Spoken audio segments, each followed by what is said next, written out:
Hello again, brothers and sisters. Jack Talcott here again. Today I want to talk to you about a little more about knowing who you are. Biggest parts of knowing who you are. And these are lessons I wish I'd have recognized a long time ago, but these are things that, as I've looked back over my past, trying to figure out how I got to feel happy given these crappy circumstances that I'm facing. I really look back to try and understand uh, what I've learned so that I can try and help others. Um, so knowing who you are really comes down to acceptance and choices. And part of acceptance includes a lot of forgiveness. And I think that's where a lot of us are missing. At least that was for myself. So one of the basic things that I think we need to recognize is when we each start, we start the same. We are all uniquely different, but in essence, we are all the same. We come out into this existence with the predetermined genetic dispositions as passed down by our ancestors. And from there, we are nothing more than a result of the environment, um, the language we learn, the beliefs and customs we learn, the education we receive.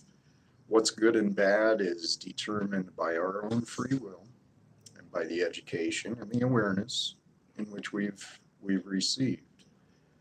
So forgiveness is a huge part of discovering who you are. Once you forgive yourself, then you can be more forgiving of others. And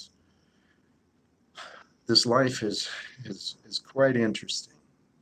We're made up of the result of our environment. However, we have free will of choice. And so if we don't exercise our free will of choice, then we become a result of the environment. And to exercise free will of choice means being aware in the moment. And that's why these tips on meditation and mindfulness really are the keys to discovering yourself, uh, becoming the best that you can be. That's why we're here. We're here to become whatever it is that we want to become. And so we are, and here's the faith part coming out a little bit, we are made in the image of our Creator. There's different levels of consciousness in this existence. Many things, even at the microorganism, have a consciousness that they are alive and a need to live. We have that, but we also have an evolved consciousness which allows us to recognize our environment, to recognize our existence, and free will of choice, and opposable thumbs. It's crazy. We create with our minds, not only through our feelings, which are created by our thoughts, but also through our thoughts, which create our actions, which create our results, which create the world in which we live in. So if we create what we believe, and there is no doubt about that, then why collectively do we still believe that there needs to be poverty and injustice and war? I'm trying to stay away from my political commentary. I want to provide value without offense. So it all comes down to forgiveness. Without forgiveness, you can't have gratitude. Without gratitude, there's no love. And in my opinion, that's what God is. There is love in God in everything because it is this existence that's we're allowed to recognize it and to know it.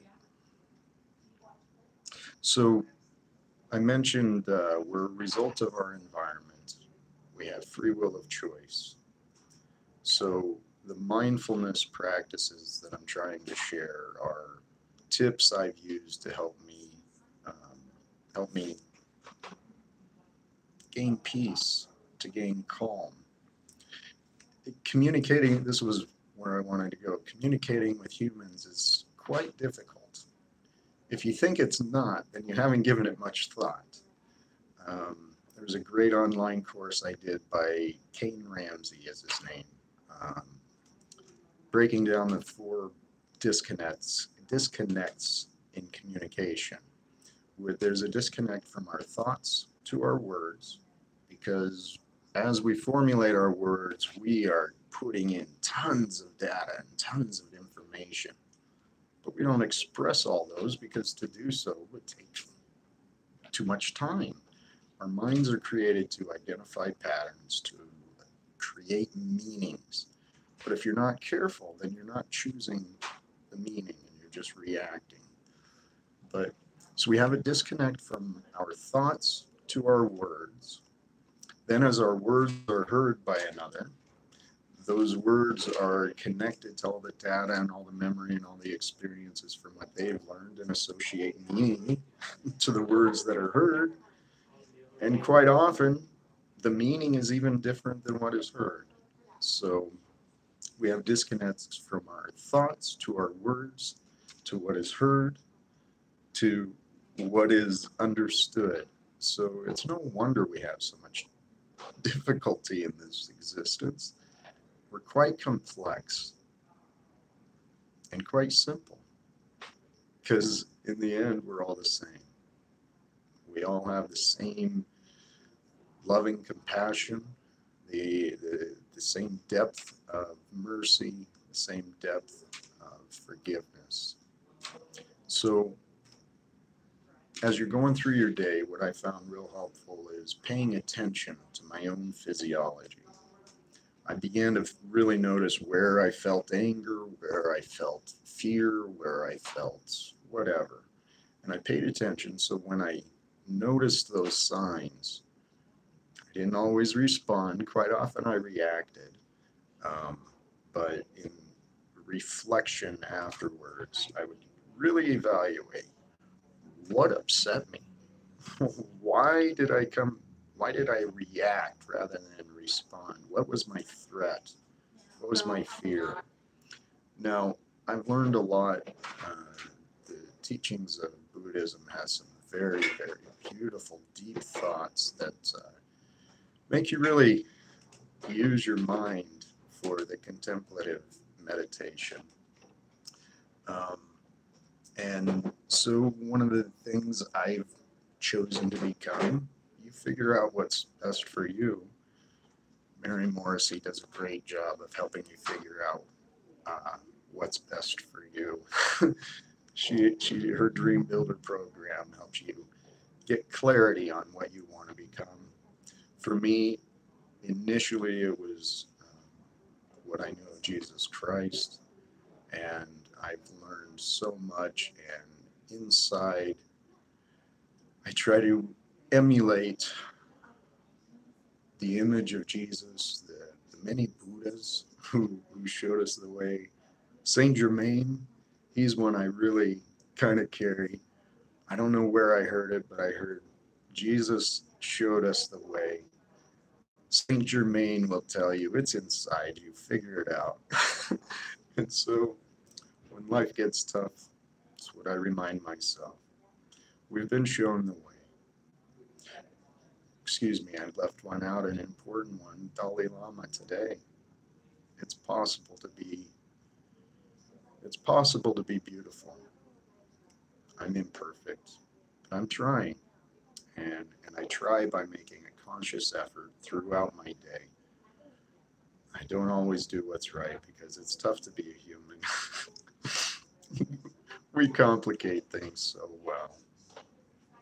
Let's see. Oh, some of the things I learned from the Buddhism is that fear is most often self-created, and it's self-created through greed. I went through an experience with a friend I've known a long time, and I felt he'd hurt me. So I allowed myself the pain, and I allowed myself the loss from my life of the support this person I've known, and recognizing that my pain was actually a result of my own greed of the support that this beautiful being had already provided me. And while we're in this together, nobody owes us anything. It's tough to survive when we don't rely on each other, when we don't ask for help. It makes it tough. So learn who you are. Forgive yourself. Oh, forgive me. Judgment, I don't know where this came. Maybe Jung or Peterson, or I don't know, maybe Buddhism. But judgment is a fear of self-failure. So when we've been hurt by others and we return back, we've got a lot of anger. Maybe not fear, anger.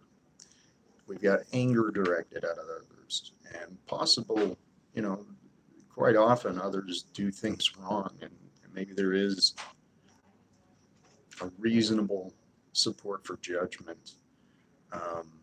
But I think our anger that we direct at them is actually really directed at ourselves, because we let ourselves down.